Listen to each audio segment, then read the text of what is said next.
surprised that a lot of people registered. So live stream is about to start. And then once this is live, I think we can. Yeah. It looks like we're live. Let's get started on time. And thanks for joining. We've got a live poll going. Feel free to participate if you like. And I got my esteemed colleagues here, Igor and Anand, the typical crew for the workshop. Yeah, now let's get started. I'll cover the couple of slides and I'll turn things over to you. Just a quick reminder that we have a community code of conduct. You can look at the details in our QJS repo. I think we can move to the next slide as well. If you have any questions, feel free to. You don't have to wait until official Q&A break. You can type in the questions in the Q&A tab. We ask you to do that rather than typing it on chat because it helps us keep track of which questions have been answered. So take full advantage of that. And yeah, this is our first anniversary. We had our first pre-aggregation workshop. I'm sure, Igor, you remember, this was about 12 months ago. So this is our 1-year anniversary. So we're very excited. And you don't have to worry too much about taking down notes. Some of the slides might advance pretty quickly, but it'll be recorded and will be posted on our YouTube channel. So you'll have a chance to rewatch them later on if you want to revisit something. And we'll have a post-event survey that we appreciate your feedback on. And for those of you who complete the survey, you'll be receiving a new pair of Cube socks that we redesigned. So we gave away socks like last year. So we wanted to sort of refresh the design for those of you who already have a pair. I think there is one more slide before I turn things over to you on that. Yeah, so the next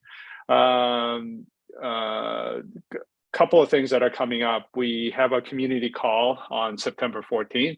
We sort of took a hiatus in August because of the summer. We'll have a couple of community and product updates. Actually, you don't need to register. Sorry about the typo, but you can look at the details on the event page. And then we have another workshop with our friends at Firebolt. So we'll talk about building really fast data apps using Cube and Firebolt, so you can register for the event there. So a couple of things coming up in September and more to come, actually. So we'll have more announcements. But without further ado, I'll turn things over to you, Adnan. So I'll let you take it from here. Yeah, thanks so much. We're just going to wrap up this short intro by mentioning our previous workshops that we have done in the last 2 months. So if you do want to cycle back and take a look at how you're building end-to-end data apps, you can do that. And you can take a look at our SQL API workshops, 2 of them that Igor taught in the last 2 months as well, that go in depth on BI tools and SQL API. So you can take a look at those as well. We have all of those recordings on our YouTube channel. So go ahead. And yeah, so with that, we can jump into what we will be talking about today. The goal of this workshop is something that's very specific and that I want to go into. I want to dedicate 1 slide for that. But the agenda itself will cover a short, brief introduction to Cube Cloud. Then right after that, we're going to go jump straight in and do a hands-on lab with Cube Cloud. So we're going to cover dev tooling. We're going to cover observability, alerting, performance, all of those things that you do need when you're running Cube apps in production. And then, of course, we're going to sprinkle in some Q&A throughout the whole presentation. And of course, we're going to have a dedicated session at the end for all Q&A things that we left unanswered. So yeah, let's jump right in. Obviously, we do have a bit of our prerequisites we need to talk about, and that's of course the prep guide and the code samples that we did send out to you prior to the workshop itself. So if you checked your emails, you should have gotten them roughly mid of last week. So we do expect you ideally to, if you want to follow along, that you've gone through the prep guide and the code. And then with that, I just want to jump into the goal of this workshop. So what do we want you to learn from this roughly hour-long workshop? We do want you to learn how to leverage Cube Cloud in the best way possible to build, deploy, and scale Cube apps, specifically with the sole purpose of running them in production reliably. And with that, we obviously want to make sure that your developer productivity stays as high as possible. And with that, we also want to give you observability out of the box, which means that you want to get alerted when problems do occur, and then you also need to see why they occur, and that's why we have metrics to cover those areas. Lastly, as well, we do want to cover performance and how you can get performance improvements out of the box with kubecloud as well. So that's all the main topics that we want you to take away from today's workshop. And yeah, let's just jump right into kubecloud. So kubecloud is and will always be will have the same feature set as the open source version. But the only real distinction is that with kubecloud, we just give you the fastest way to develop kube apps. We want you to have a painless experience with deploying, scaling, and optimizing your apps, especially when you're running in a production environment. So we don't want you to have the stress of having to manage the infrastructure, because we kind of want to alleviate that burden for you, which means that you get scaled instances by default, you get memory that scales by itself, you get availability, all of the pre-aggregation management, caching, all of those things that you usually have to worry about yourself. You just get that out of the box. So I like saying that you're thinking of it kind of just like serverless or a managed Kubernetes cluster, where you're not really thinking about what's happening under the hood, so to say. So I think that distinction, or that idea of it is a very healthy way of looking at it.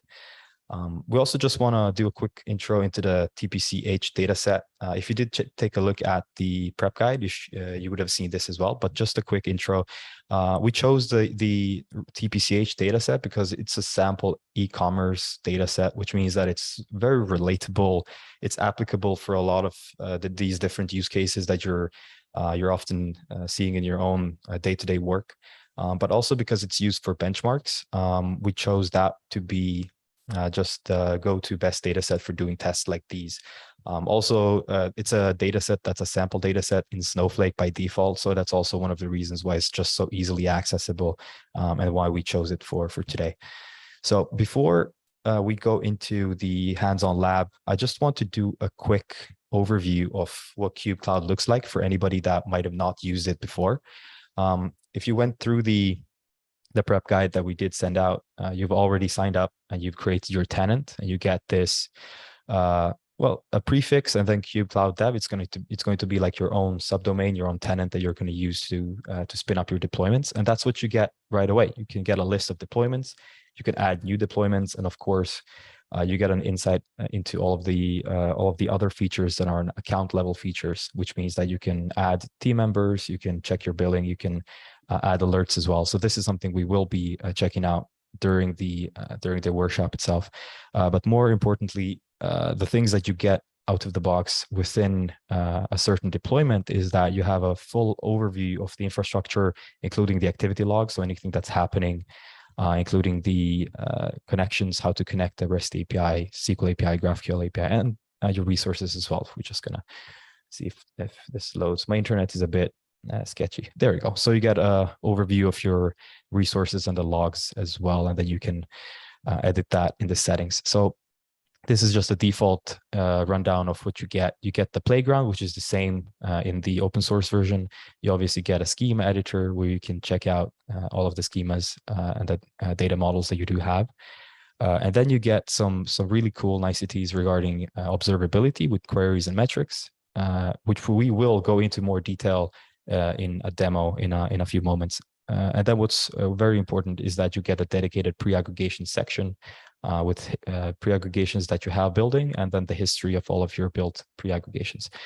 Obviously, you have a settings page as well. So we just this is just a quick intro of all of the things we will be playing with in more detail in the rest of the workshop. So yeah, going back to the actual slides once again, let's just move into the actual nitty-gritty parts of talking about the hands-on portion. So there are three main parts. We'll start with part number one, which is developer tooling. And let's just kind of drill down a bit and see what that actually means. I like to say that developer tooling is the general experience you as a developer get in Cube Cloud, which means that our focus is to make your productivity as good as possible. Which means that the 4 main things that go into developer tooling in Cube Cloud is, first, if you have an app already, you want to migrate it to Cube Cloud. Then obviously you want to automate deployments. So any CI/CD pipelines or anything, you want to carry those over as well. Obviously, you want to have a version of a type of version control, which means if you're already used to using Git, GitHub, and all of those tools, so you want to have the same thing available for you in the cloud version as well. And obviously, the dev mode, which is a separate environment where you can test out anything you want to test out before pushing those changes to your production API. So let's move on with that and start by going into the migration part of migrating a Cube app to Cube Cloud. So we do have several different, I'm not going to say ways, but several different ways of doing that. The first way that we do suggest is using GitHub. So you can connect a GitHub or a repository directly to your Cube Cloud deployment. And that's going to grab all of your Cube.js files, all of your schema files, all of those specific files you've already predefined, is just going to grab all of those and define and put them into your Cube deployment inside of Cube Cloud. The next thing you can use is the Cube CLI. It works in quite literally the same way, but you're running a CLI command with this token we generate for you. Also very simple. You just need to make sure to install the Cube CLI itself, and then it works in the same way that GitHub works. It grabs the Cube.js file and schema files, and then loads the environment variables if you have them locally, and that's pretty much it. And then from here, if you're already migrating your apps, you want to retain all of the automated deployments that you quite literally most likely already have in your setups. Which means that if you're using the CLI, you can add that as a GitHub action to deploy to run this command to deploy the Cube app on every push to the main branch, so to say, or whichever branch you pretty much want to configure. It's up to you. But for GitHub, it's even simpler, where the moment you connect your GitHub repository to the Cube app in Cube Cloud, it just works. Like anytime you push a change to the GitHub repository, it's going to instantly get pushed to your Cube Cloud app. Obviously, you have to make sure to select the branch itself. It's only going to push the branch that you select here, which is really, really cool. Another thing is that if you don't want to use GitHub, you can use just plain old Git. If you're maybe using GitLab or Atlassian or any of those other tools instead of GitHub, you can use that as well. You just need to make sure to configure a remote to your Git repository and add the Git user and password for that remote. And that's pretty much it. So yes, just an overview. You can use Cube CLI to make an automated deployment with GitHub Actions. You can use GitHub to set it up automatically, it just works. Or you can use any other Git tool, and then you can just set it up manually through pushing to a remote. And that's pretty much it. With that, I do want to jump into the demo. And I want to do a quick demo of migrating an app. So using GitHub to set up Cube app in Cube Cloud. And then I want to demo the automation part. So if we do jump in here to the deployments, if you go ahead and click create a deployment, and let's just say intro to Cube Cloud GitHub sample. And if I do go ahead and click next here and select the import from a GitHub repository, it's going to show me, okay, so I want to select an organization that I'm part of. I want to select a repository. We have one pre-prepared here. And then obviously I want to select the default branch. If it is a monorepo, I can also select the path to the project. So if you have a monorepo and your Cube app is buried somewhere inside of the repo itself, you can find it this way as well. I do not. It's just a simple Cube app. So if I click next here, I'm going to, this is going to take a second, and it's going to open up the database connection in just a second. There we go. So in this sample, I am using Postgres, so I can just go ahead and take the credentials here from the code samples that we did prepare for you. So if we do that, we use the tpch dataset. And we're using the cube user. So this simple cube user, go ahead and apply that. And this is going to connect to your database. And now once we open up the schema, you're going to see that it's going to be exactly the same. It's going to pull all of these values from the GitHub repository itself. Now, if you don't believe me, we can go into the GitHub repository and see the schema. Let's say we open up the orders.js, and we open up the schema file here and say orders.js, and we can see, yep, it's the same exact file. So wonderful. So this part is done. What I do also want to show, if I go into the overview real quick, this is obviously going to take a second to spin up, but if I edit a file, let's say I go into the README and just go ahead and say, this is a sample edit, go ahead and save that up and commit that. This is going to propagate automatically to the GitHub, the Cube Cloud deployment that we're running that's connected to our GitHub integration. So obviously this is going to take a second to spin up.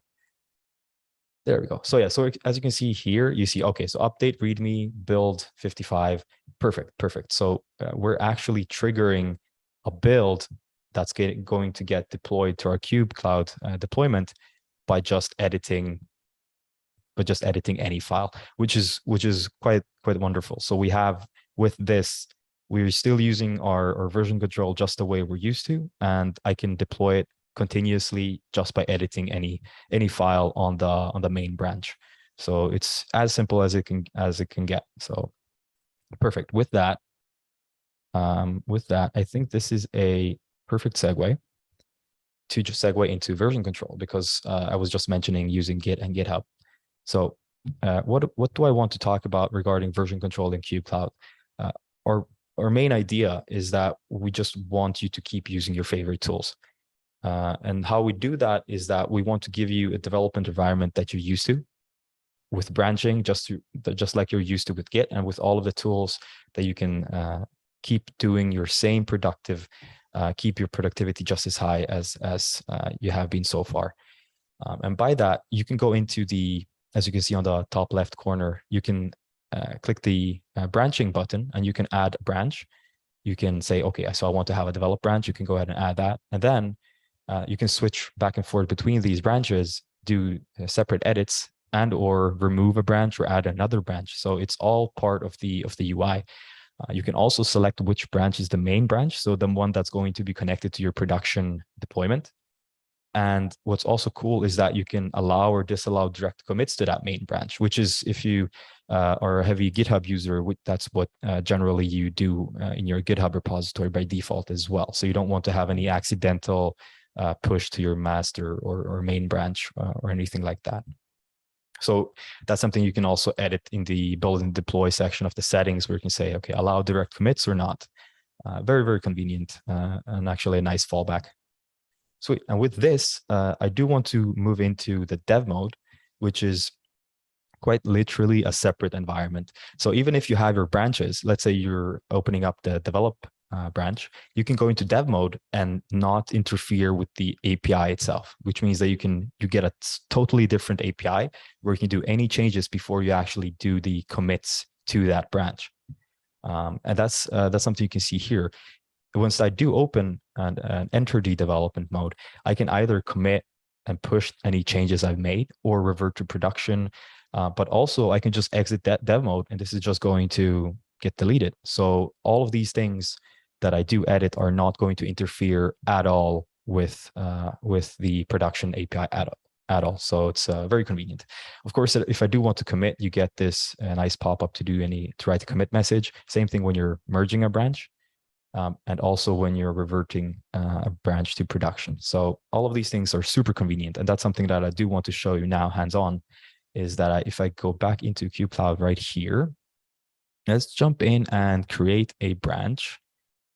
Let's do develop. Actually, no, let's go into the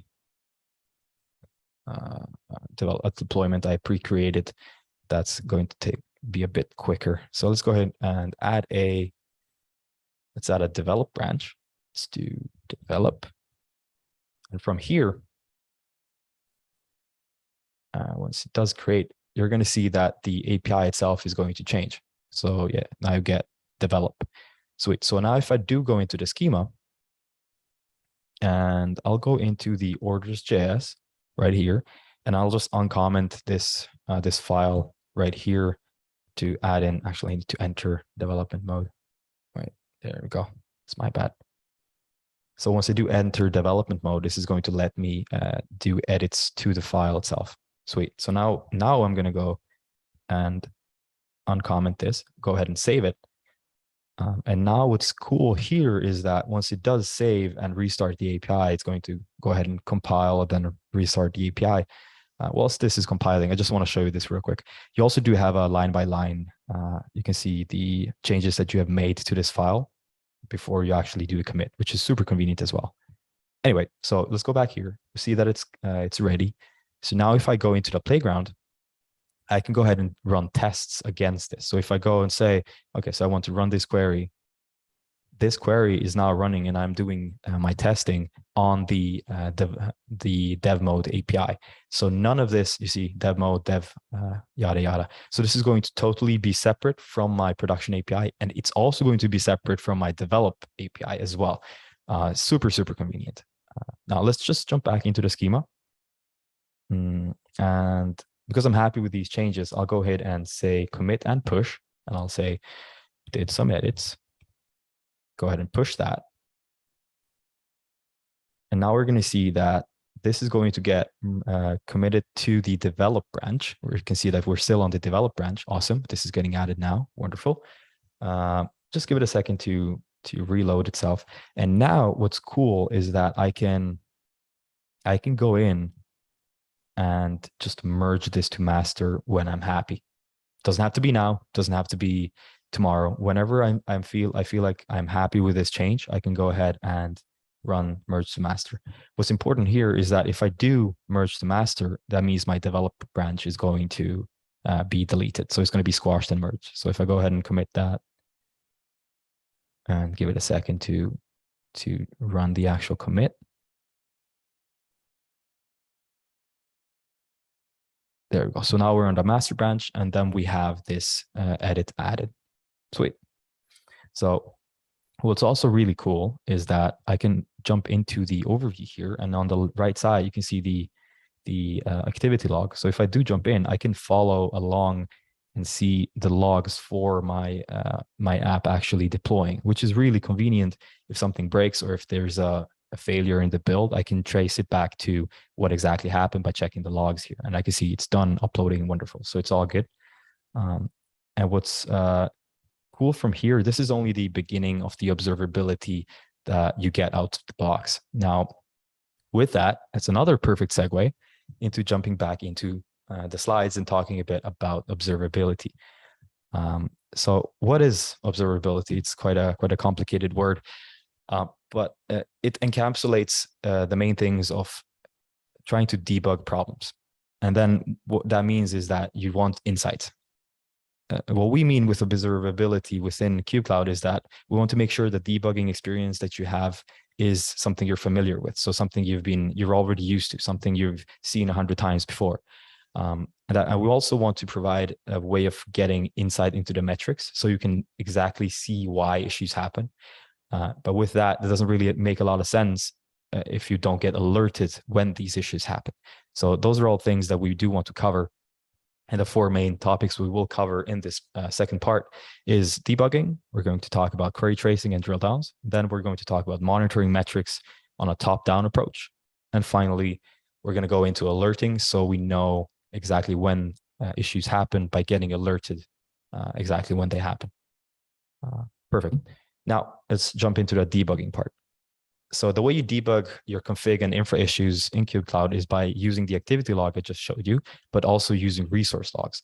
The activity log is going to log out anything regarding version control changes. So any change in your version control, well, if you add in a commit, if you do a merge, anything of that nature is going to get logged. Any build jobs are also going to get logged, and anything regarding your configuration. So if you change an environment variable or anything of that nature. And as you can see, if you do open up the activity log, you will see a specific log of which build ran when, why it was triggered, if it was a version control change, if it was an environment variable, and anything like that. If you do open up a build log, this is what you just saw. You can get an exact log of the build itself while it's happening. But then something that's even more important than this is the resource logs for your infrastructure. And that's something we do cover across the API. So the Kube API, the Kube refresh worker, and the Kube store, which means that this is what it would look like if you're deploying a new build. And these are the logs from the Kube API. If somebody knows a bit about Kubernetes, this is going to look very, quite familiar for you, because this is quite literally deploying a new pod and waiting for it to spin up properly, and then it's going to kill off the older pods. So it's something you're very familiar with if you've been using Kubernetes. Now, if you can't deploy it, or if it figures out that the new build is not going to build properly, not going to get deployed properly, it just won't. It's just going to say, okay, so that wasn't really good. It's going to kill off the new pod because it didn't deploy properly, didn't spin up properly, and you're still going to have access to your older deployment, and it's going to run fine. So you won't be breaking production by deploying or committing breaking changes. And that's because we have something called health checks. So even though it's failed, it's still going to work, because if you check there's a very detailed explanation in our documentation, but basically it checks the health endpoint that we do expose. And if that doesn't return a valid value, which means that it's up and running the way it should, it's just not going to start the pod. It's just going to fail the new deployment and fall back to the old one. Which is something that we do want to encourage, because this gives you the additional reliability. So this is the point of having this, is that we don't want you to worry, even though if you accidentally commit a breaking change, it's not going to break your production. Awesome. Let's actually go into demoing a broken change. So what we can do is that, conveniently enough, if you do end up having a problem with your database connection, let's say your database connection in between Kube and your database just stops working. If a user gets removed from the database and you don't have access to the database anymore, then you're going to end up having some problems. And that's what I wanted to demo with this deployment. So here I've simulated a broken connection in between the Kube app and the database.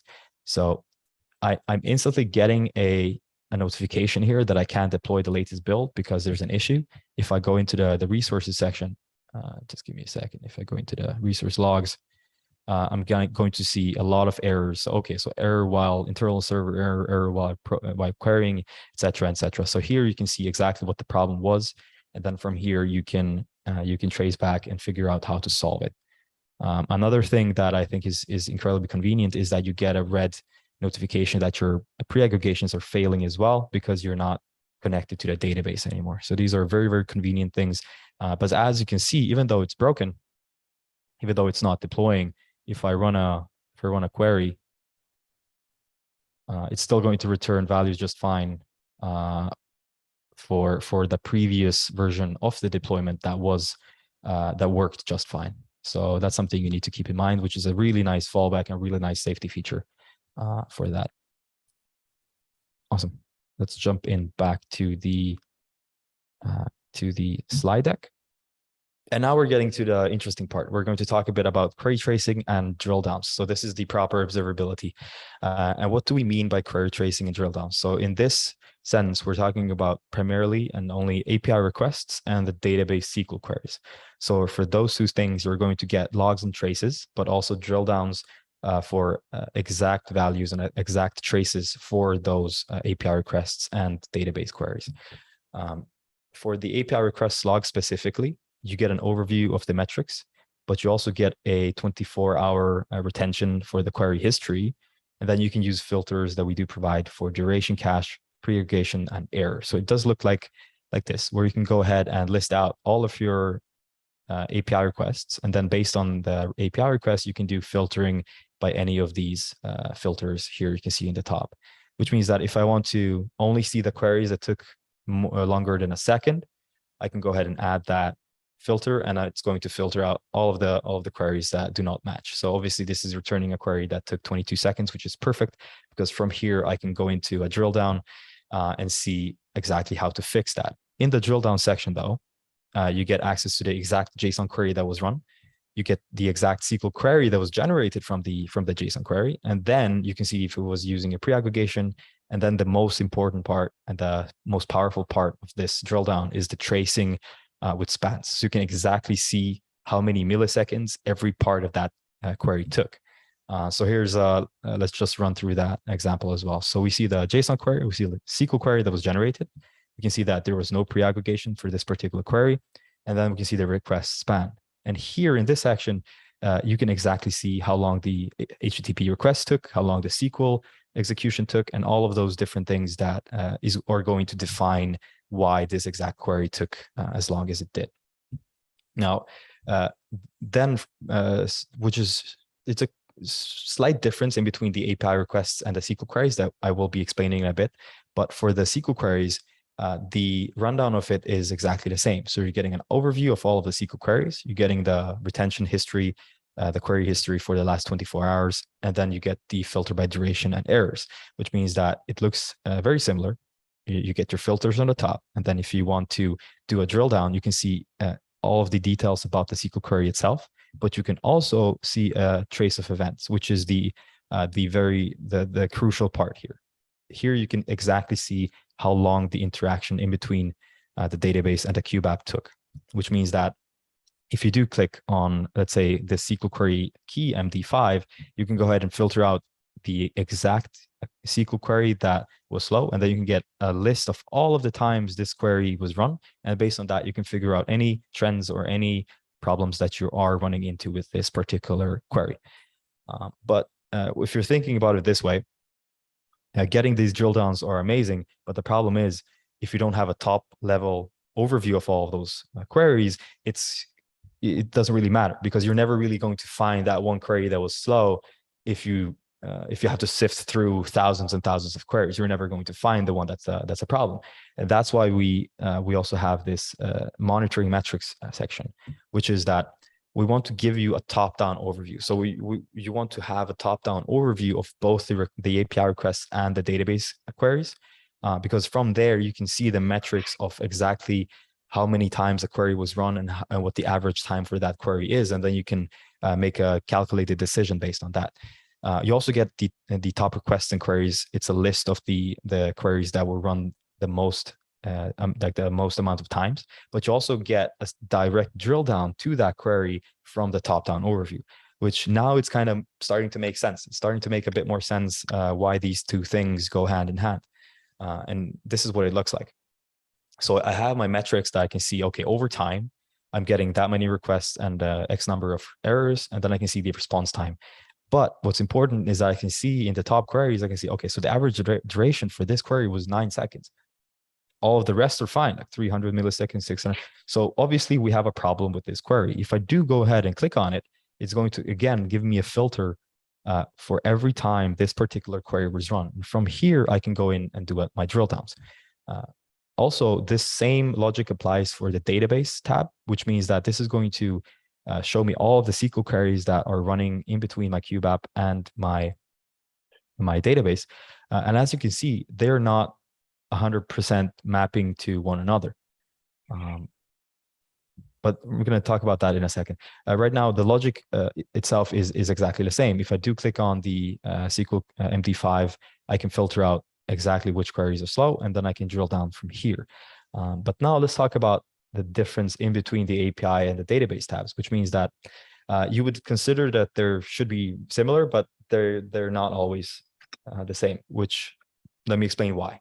First and foremost, the API, those are only requests against your Cube API endpoints.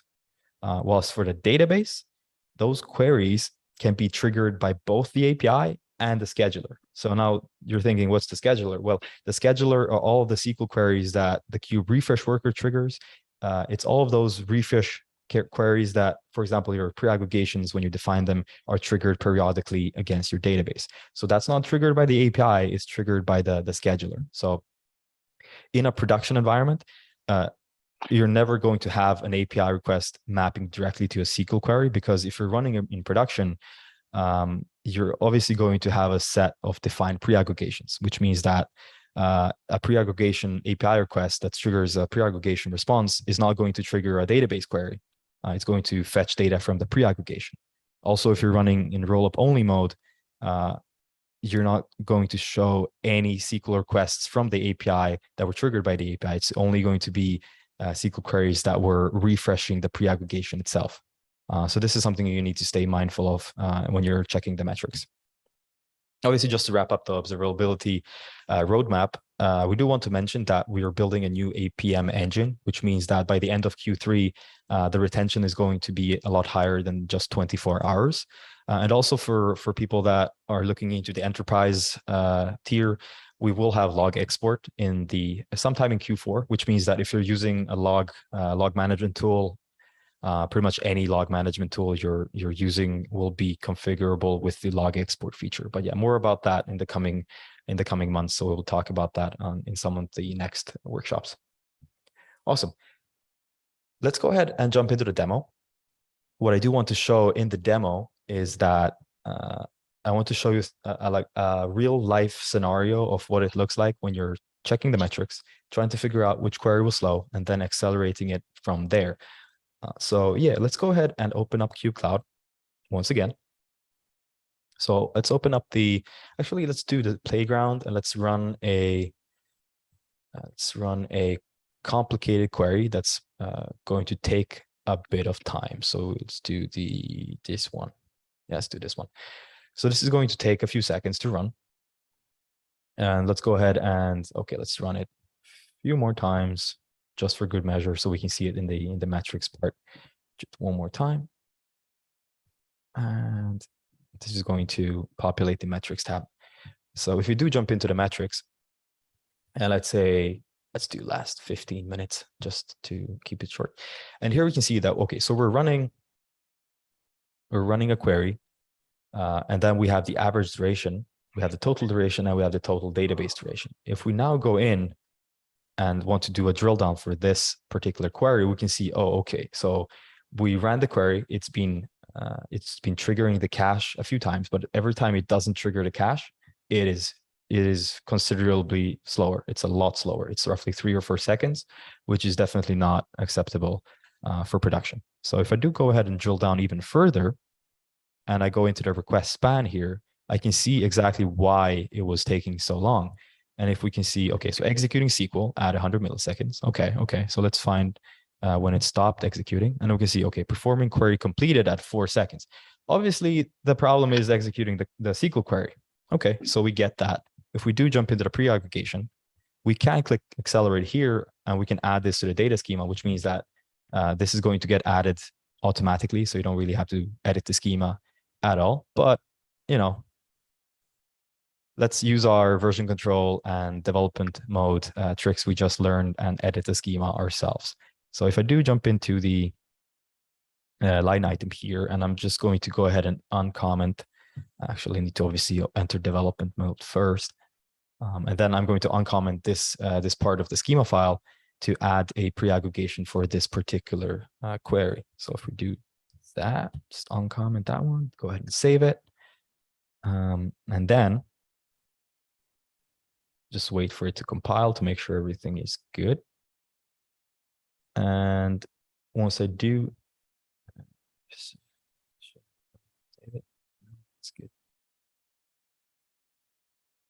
Rebase into master. I mean, why not? Sweet. Okay, so whilst this is building and deploying, because this is a rather large query, and the rather large pre-aggregation is going to get built, it's going to take roughly 8 or so minutes. I do have a sample already ready for you guys to check out, because this is what you're going to end up having. So if you do wait roughly 8 or 9 minutes, you're going to get a pre-aggregation build that's going to take roughly 8 minutes. Is going to have a 27 megabyte partition size, and this is the thing that I want to talk a bit about. This is quite a long time. So I'm not really going to sit here and look at this and hope it builds.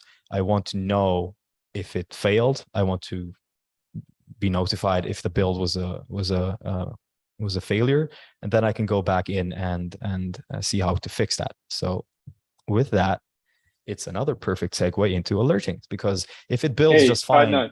Yep, go ahead. Hey, Adnan, I want to give you like a few minutes so you can take a quick sip of water. You've been going at it for like 40 minutes. So, and then, yeah, first of all, I appreciate people's questions coming in. Igor, I think you've answered like most of them, so I appreciate that. And I I realized that I had a couple of typos and I was trying to type answers. Apologize for that, but hopefully they make sense. There are a couple that there are a couple that are really lengthy. I'm not sure if we'll like get to it, but we'll capture these Q&As that are unanswered. We'll get back to you like on Slack or something if you don't happen to answer all the questions. But there are a couple of questions about the API, like a pricing model question that I think we answered with the links. And where you find demos, examples, and I think myself and Igor added a few links to that. So hopefully those answers your questions. But if not, just keep the questions coming, and I'll turn things back to you, Adnan. So we got a little micro break there. Yeah, perfect. I'm estimating that we're going to be done in roughly 15. So we're going to have a bit left for the Q&A session at the end. Yep. So I can tidy this up a bit earlier when we talk a bit about the QA. Right. Anyway, so yeah, thanks. I was saying, segue into alerting. These are just some important parts and actually important notes that you need to be mindful of. Is we want to notify you when issues happen, but we don't want to be annoying. We want the alert conditions to be checked every minute, and we want one email notification to be sent per alert. So you're going to get one email if something is wrong, and then once it's resolved, you're going to get one more email. That's it. That's our goal. We don't want to be over the top annoying regarding our alerting. One other thing that's quite important to remember is that alerts are not currently available on the free plan. And also you need to be an admin user inside of your Kube tenant to configure the alerts themselves in Kube Cloud. So just be mindful of those two things. And then from there, we can move into the types of alerts. So we currently support 4. So first ones are API outages, and that's triggered anytime the API of the deployment is unavailable. We do have an endpoint that we're checking there. It's called LiveZ, which is also a Kubernetes reference. If you want to check that out as well, we have that in the documentation. We can send those links out in a bit. Also, next up, database timeouts. So those are triggered if either the API or the database is taking way too long to return a response. We also have pre-aggregation build failures and alerts for those. That was what I just mentioned. If my 10-minute long build for my pre-aggregation is failing, I want to know that. I don't want to have to check if it's building or if it's failing or if it's a success.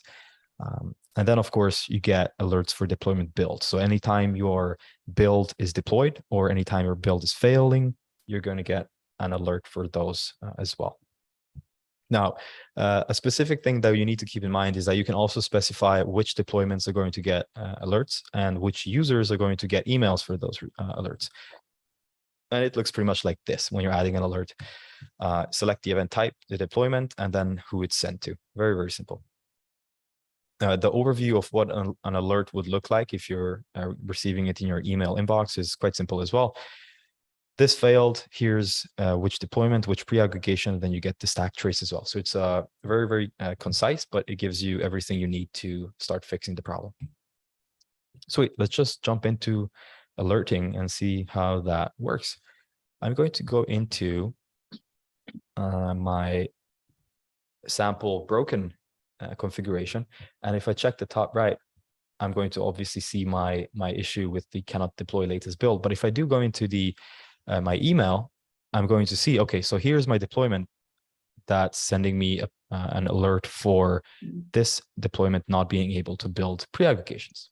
Cool. So obviously the alert I have, if I go into the alert section, I can see that I set up an alert for my broken build deployment, and I wanted to send it out to myself. So obviously this works just fine But if I want to add something more specific, I can go ahead and do that. So, okay, so if I have a pre-aggregation build failure and I want to do it only for this particular deployment, I can also just select all. It's all up to you and your use case. And then, of course, if I want to do a specific user, I'll do myself, and I'll do maybe myself again. I can do Ray instead.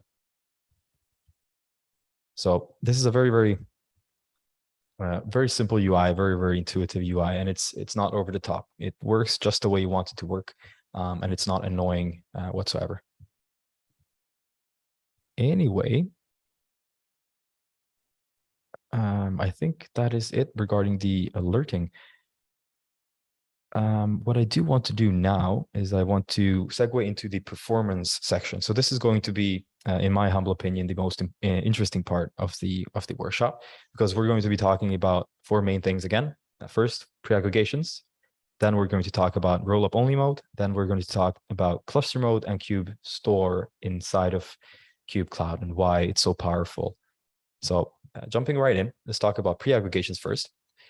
We do have 2 previous recorded webinars, actually workshops on pre-aggregations. So as Ray mentioned at the beginning, we did one a year ago and we did one approximately half a year ago as well. So you can jump back in and take a look at those if you want to know more about pre-aggregation specifically. But for now, I'll just do a quick rundown so you know what I'm talking about. The simplest way of saying and explaining what the pre-aggregation is and how it works is that it is quite literally a way of condensing data. It's a way of grouping and rolling up the data, very similar to a group by function in SQL, which means that if you have the raw data, it has 1 million rows. Yeah, you can condense it and group it by a certain measure and dimension, and then you can get a row count that's significantly smaller. And obviously, the smaller the data set, the less bytes you have to push, the quicker it's going to be. So what if you have the problem that I was just explaining where your pre-aggregation is building for 8, 9, 10 minutes? Well, then you want to use partitions because that's going to shorten the build time for your pre-aggregations. And you do that by using the partition granularity, which in turn literally creates separate tables for each partition of data. And you can do that. You can group that by day, month, quarter. It doesn't really matter. It's all up to your use case and how you're going to use it. Now, without partitioning, the pre-aggregation I just added into the last demo is going to take roughly almost 9 minutes. If I do partition the data, you can see that it's taking in between 10 and 20 seconds, depending on the size of the partition itself, which is an immense performance improvement when you're specifically building these last set of data partitions that you're going to be using most often. Now, you can also do something very interesting, which in Kube Cloud is specific, is that you can also go ahead and preview the data, which is something you cannot do as easily in the open source version. As well as previewing the data, I think a very important part is that you can see the build history. So you can see every single partition that was built at what time and how long it took. Obviously, again, if it was a success or a failure. So I think this build history tab is incredibly important for the pre-aggregations. Awesome. Now, moving from the pre-aggregations and talking about cluster mode and roll-up only mode, this is something that's specific for running in production, and that's very important for running in production, where the deployment types we do have in Kube Cloud are either a single instance or the cluster mode. Now, this difference will obviously define which features you have, what your scalability is like, and the availability of the deployment itself, which means how production ready it is. Now, single instance deployments are quite literally only for development use cases. We do not suggest running this in production. It's also the fact that they get hibernated if they're not used for an hour is also a big problem if you're running in production. But the biggest problem is that you don't have a dedicated refresh worker. Whilst for cluster deployments, they are literally designed for production workloads. So they will auto scale based on your usage. You get pre-aggregation warmups, and you get roll-up only mode, which is very crucial for running in production. Now, what's also important is that a cluster deployment will have separate dedicated API instances. You get a huge Kube Store cluster that I will explain in a bit. But you also get refresh workers that are specific and will only trigger refreshes for your pre-aggregations. And also you get Redis for a cache and queue. But do keep in mind that this is getting deprecated by end of Q4 because the kube store itself will handle the caching. And that's something that's being actively developed now. So we're going to have an update on that in Q4. So regarding a cluster mode itself, the way you enable it is literally one radio button, very simple. Regarding roll-up only mode and the warm-up of pre-aggregations as well, you just flip a switch and it's just going to work. So there's no worries there. And as you can see, once you do enable the cluster mode, you're going to get a set of resources. Sorry about that. A set of resources that expand on the initial set you get in this single instance deployment. Sweet. Let me go ahead and jump into the performance demo real quick. It's going to be just a short demo. What I do want to do is I want to go in to my kube cloud instance, and I want to show you how to add the just give me a second, add the partition granularity. So if you do jump in here and you go into the line item JS schema file, this is something that we do have in the code samples as well that you can check out and add in. If I go ahead and save this, this is always going to take a second to compile, and then we can just go ahead and commit this and say we added partitioning. Lovely.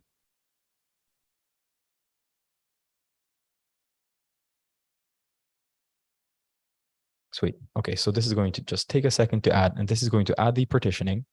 And what it is going to look like is just like this. So it's going to add a pre-aggregation, just like this one, and it's going to partition the data by month. So you can see here that these are actually building in between 10, 20 seconds, even 6 seconds for this one, which means that we're cutting down the build times drastically for your pre-aggregations, which is absolutely lovely. One other thing I do want to show is that now, if I run a query in the playground, let's say I only want to return data from this last partition, this last pre-aggregation partition, which is for December of 98. If I go ahead and run that, as you can see, it's pre-aggregated and it's lightning quick. Perfect. So we can see here that this actually works by adding these partitions just as it would without partitions. We can even expand the data a bit and say, let's do maybe that. Let's run it again, and we can see this is going to grab data from 2 partitions now. Okay, awesome. So one last thing I do want to show here is that if I check the settings here, I've enabled the cluster mode, but I've also enabled the roll-up only mode and the warm-up of pre-aggregations. So now if I make an edit in this particular schema, it won't deploy the API itself until it has built the pre-aggregations. So it's going to make sure that the pre-aggregation partitions are built and then deploy the actual API. What's also very, very cool here is that because we toggle the roll-up only mode, which we do suggest for production, it just means that we're only going to return data from pre-aggregations.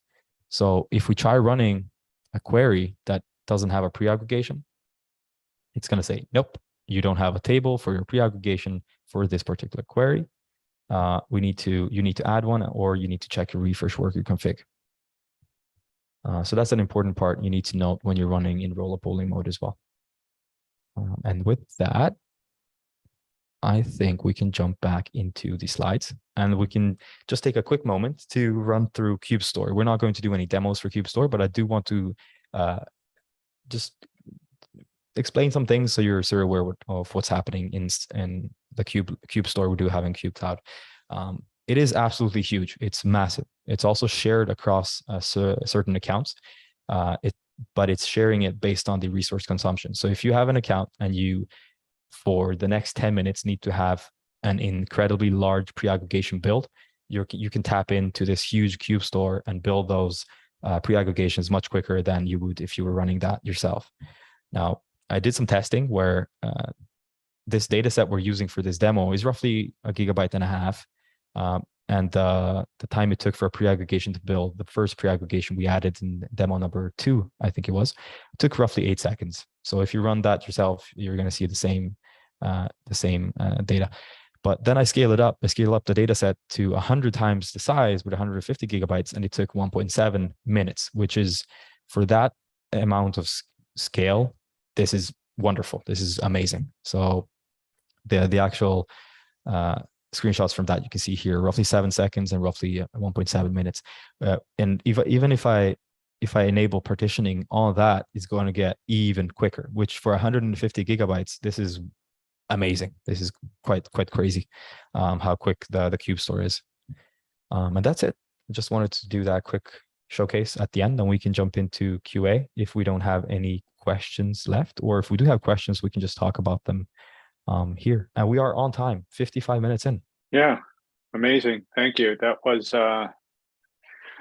we had a pretty aggressive amount of content, but able to fit it in. Well done. And I don't think you spoke faster than usual anyway either. So that's amazing. I think there are 3 or 4 questions that are outstanding.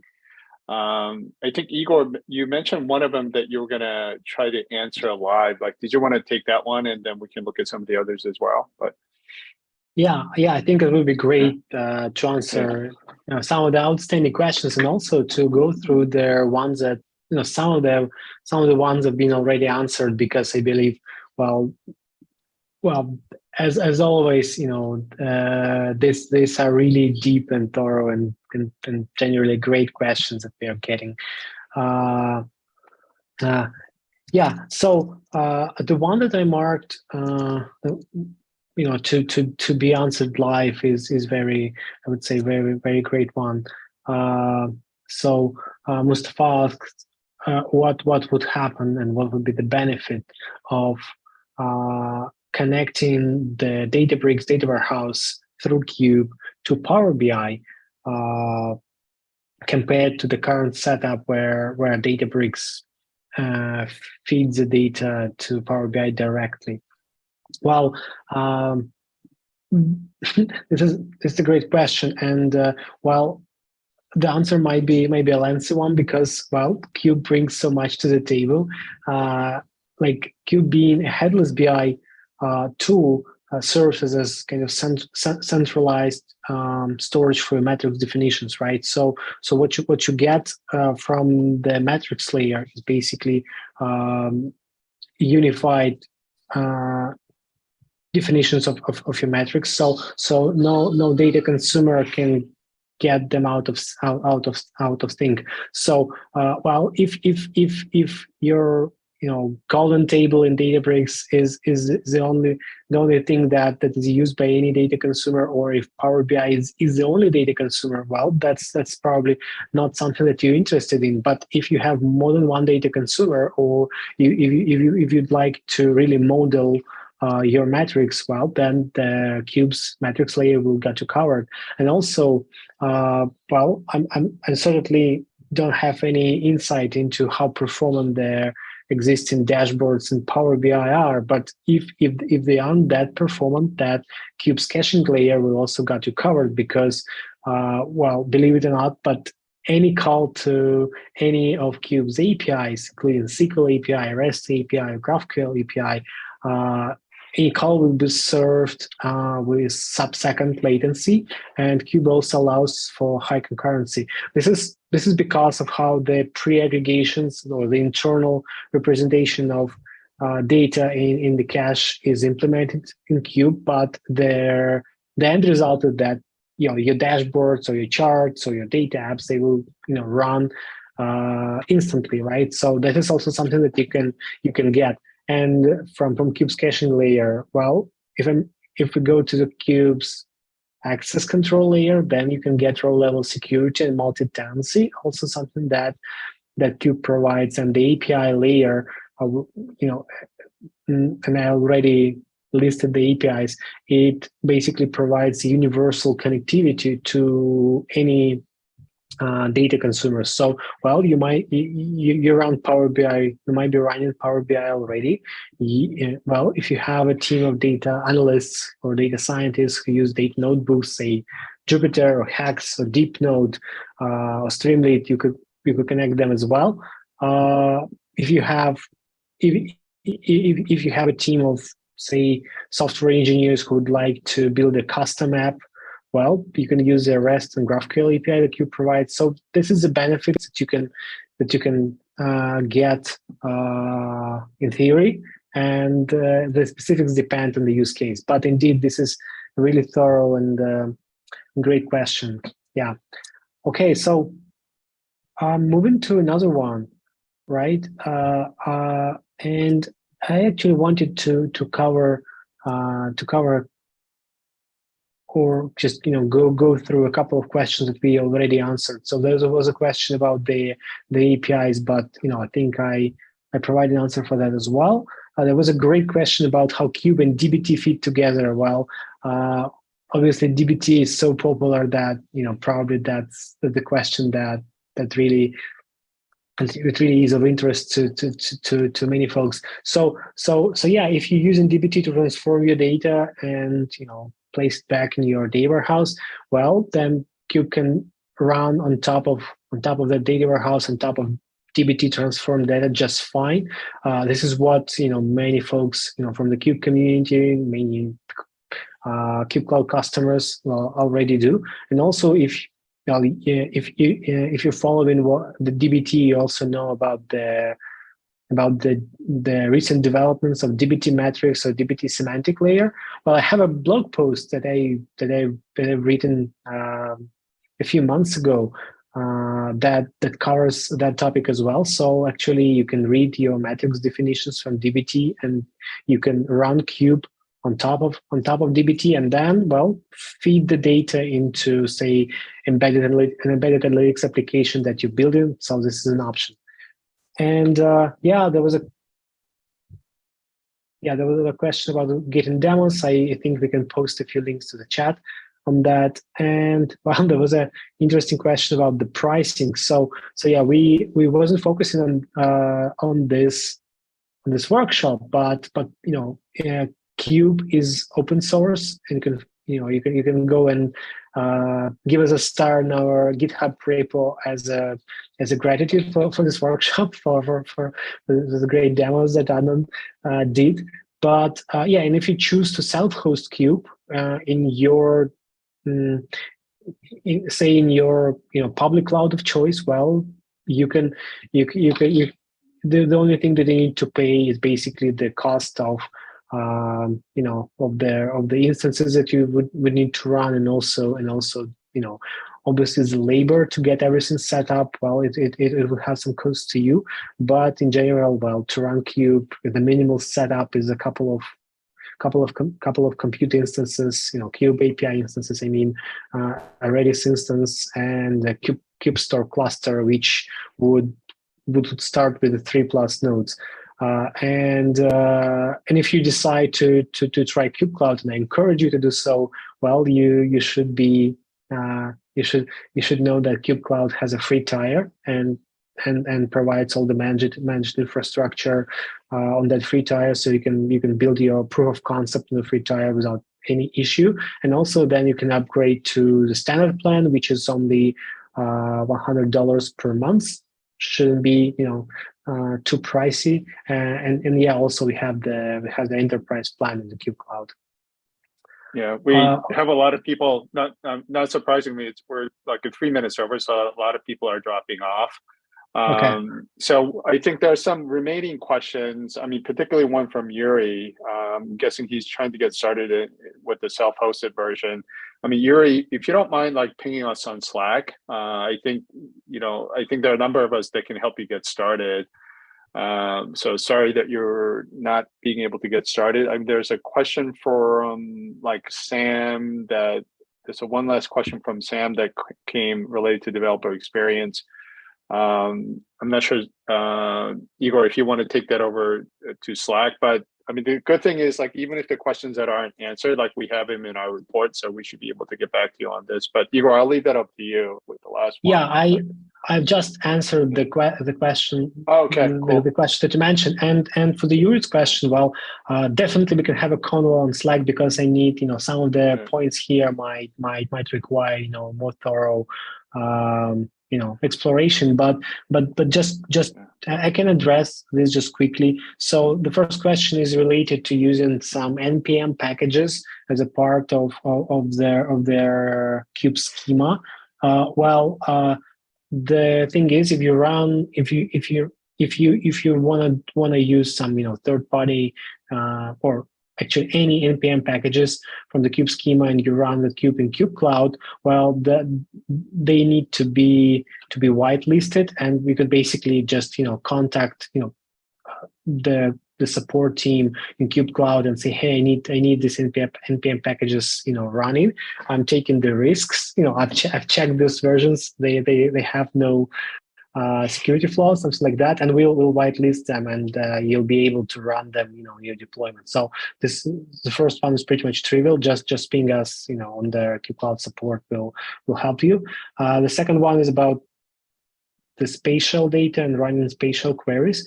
Well, I think that one will require some data modeling, but basically you should be able to leverage the spatial search functions. Well, the functions that are already provided by the underlying database for searching spatially within the data set, and those ones can be leveraged. And also, the third question is a brilliant one. The third point here is a brilliant one about how good Kube is when we talk about millions of entries in the database. Well, I'm not sure about millions, but if you talk about billions, then the Kube should definitely work just great. The caching layer that Kube has, it basically allows to compress a lot of things that compress the data sets that you have in your databases, data warehouses into internal representations, which are very well suited for serving your queries fast. So yeah, no issue with million row data sets, and certainly no issue even you have more data. Okay. Yeah.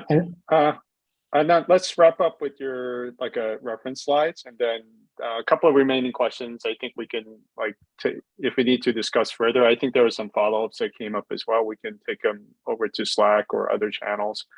Go ahead, Nat. Sorry, Igor, to cut you off. Yeah, no, I just wanted to put on this slide of the resources. So whilst we're talking about the Q&A and answers to questions, people can jump in and check out the documentation and the blog post that we have for pretty much everything we did talk about today. So everything you want to see regarding the dev mode, the version control, the alerts, deploys, tracing, and anything regarding to observability you could do in the documentation. You can also check out any Kube Cloud related blog posts that we do have as well. For everything else, I'd really love to talk to everybody in Slack. If you have any questions that you didn't end up writing here in the Q&A, or we didn't answer, or pretty much anything, just shoot out a message to any of us, and we're going to be happy to reply. Yeah, and then we answered this earlier too. This slides will be posted on the event page. We'll take care of that. So you're going to be able to download a PDF file. And final reminder is if you can provide us with feedback on a post-event survey that'll be going out in a few hours. Definitely want to thank everyone for attending, and 23 of you that are still staying 8 minutes over. And last but not least, Igor and Adnan for being part of the panel or presenting for Adnan. So thank you very much, and we'll do this again in a few weeks.